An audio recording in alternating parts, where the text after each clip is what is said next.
देशभरात लोकसभा निवडणुकीचा प्रचार शिगेला पोहोचला आहे।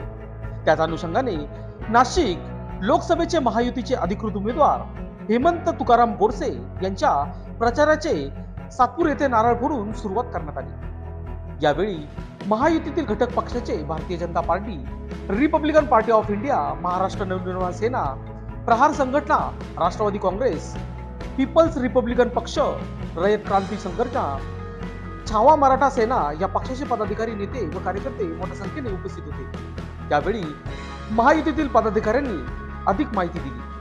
नाशिक लोकसभेचे अधिकृत उमेदवार हेमंत गोडसे यांना भरघोस मतांनी विजयी करा असे आवाहन मतदारांना करण्यात आले। यावेळी लोकशास्त्राविषयी बोलताना महायुतीतील पदाधिकारी यांनी अधिक माहिती दिली। बघूया सविस्तर। महायुतीचे उमेदवार